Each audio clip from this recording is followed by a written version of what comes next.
friends, welcome back to my channel. Today I'm going to be making a layout based on our visit to the pumpkin patch last week. I'm going to base it on a sketch by Cindy Jackson. I'm using a frame. And the reason why I picked this particular one is because she has a frame on each side all the way around each page, which is what I needed for this particular 2 single page layouts, I guess. I'm arranging my photos very differently from the way that she has. As I'm going to do more than one layout from our trip to the pumpkin patch, I am using a retired ink that coordinates with all of my papers that I'm going to use. And the other thing that I'm using consistently across is this rather lovely paper that I've got a few sheets left over from Nature's Poem. It's almost got a wood grain effect, which fits rather well for the pumpkin patch. Let's get started. I'm going to get everything cut down and come back. Okay, so here we are with everything cut down. On Cindy's layout, she had a whole load of different stripes going across the page, and I really liked that idea, so I'm using that as well. As I said, I'm basing it on her sketch, but not entirely following her sketch, because she had slightly different sizes for her different stripes. But I wanted to make a feature of this particularly lovely paper. It's got lots of leaves on it. It's technically a summer paper, I guess. Summer into autumn. And it's got lovely little, if you can see what they are, they're flowers. But if you use it in a thin strip, like this, you can't really tell what they are. They just look like splodges. I've got this paper and this, which is the back from another one of the papers in that particular pack. Don't know if you can see it. It's a sort of, it's a watercolour wash, I think. And then obviously this paper and the other side of the leaves. And then this olive green plain paper. I gutted my frame, same as I did before, and this time I have cut down my mats for my photographs from my frames, from the bits that I've gutted to make the frames. So there is one side. Let's move these mats back out of the way, and then we can go about arranging these strips. So we want one of each on each side. So if I take those ones out and put one of those down, we can arrange things on this side and see what we think. So I want this paper to go in the middle. As you can see, I haven't cut it down at the sides yet because I'm not quite sure where exactly on the pattern I'm going to want to end it. As you can see, it ends with a lovely bit of the green and the blue and the orange here. But on the other side it ends with the brown and the blue and the green. So I'm going to try it out and see what I fancy. I've sped up me moving all the pieces of paper around. They come from a DSP pack called Lovely Florals. I actually bought this for the backs because they're all tone on tone and really beautiful and very good at supporting the colours that are in photographs or colours that are in other patterns that I'm using on my page. Sometimes I buy a paper pack just for the backs, sometimes I buy it for the fronts, sometimes I buy it for both. It just depends on what I want to use it for. Having found an arrangement of the stripes that I'm happy with, I'm now trying out the mats from the left hand page and then the right hand page to check that they work with the layout that I've got. So let's get all this stuck down and I'll be back. Okay, so now everything's stuck down, I'm going to I've mostly used this to make my embellishments, and I'm going to use some words from here as my title as well. I've already mounted pumpkin spice on that block and season on this block. I'm going to stamp them up here. And I stamped, die cut and coloured 3 little coffee cups, the other one's over there somewhere, and a pile of little leaves, which are using this little cutting die. If you see, it's got a little detail of the leaf on the inside, and what I didn't realise until I actually used it was that it comes out like that.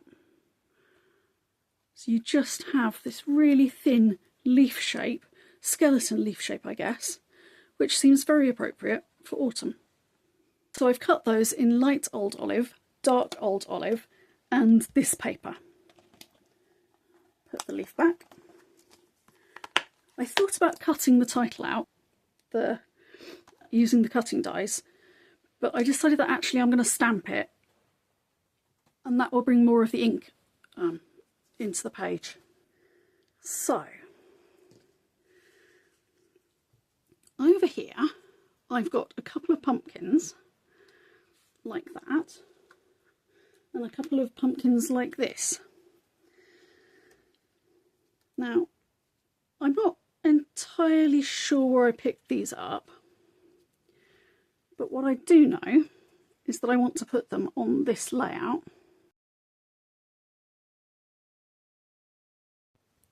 On the left hand page, I'm going to build 3 clusters.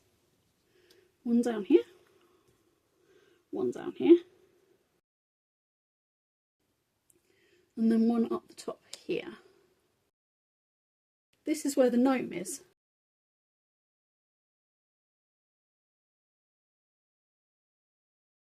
I've got some leaves that I'm going to put in as well. So I've got a couple of little leaves.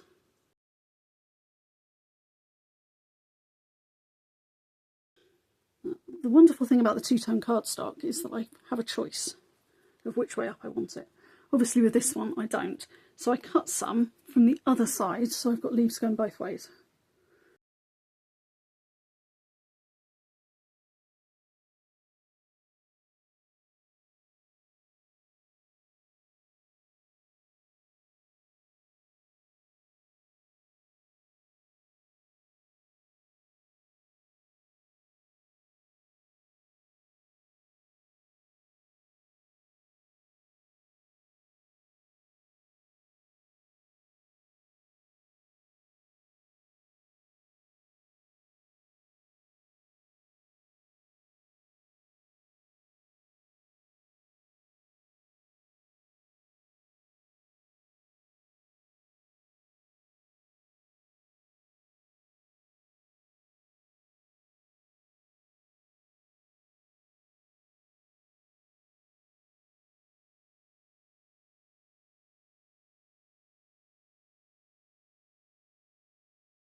And then, over on the other side, I want to just use a couple of these bigger leaves.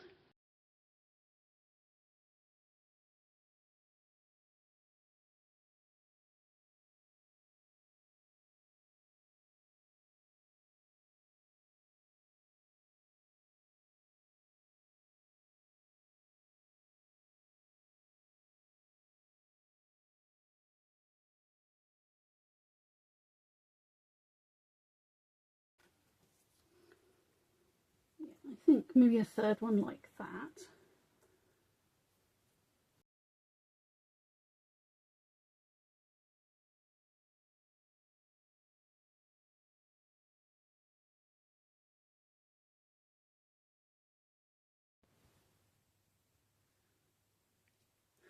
Now I've stuck down all my embellishments and some of my photos.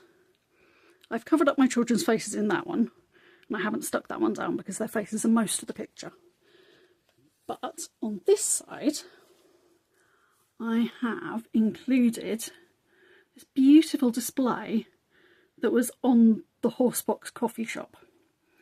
It's so unusual to find a coffee in the middle of a field, and even more unusual to find a dairy-free coffee in the middle of a field, that I just had to write it down as well. So that's why the map was so big compared to the photo. And there is one coffee cup. There is the other coffee cup.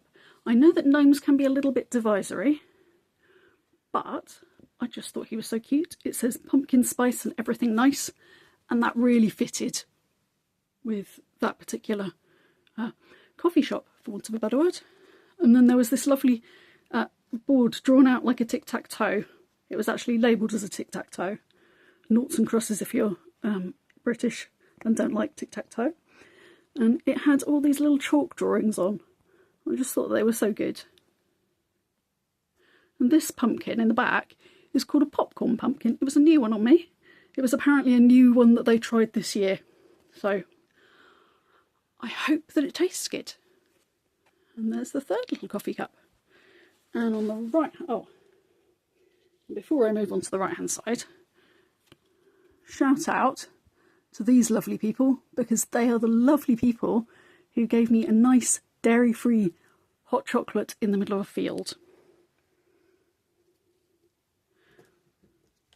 And here is the right hand page. Pumpkin spice season with some pumpkins.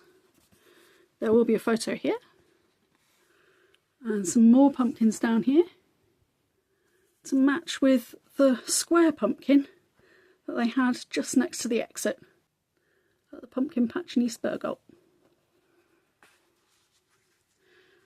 I hope you enjoyed your first visit to the pumpkin farm with me, and I look forward to seeing you again on Tuesday this week for another visit to the pumpkin patch. Bye for now.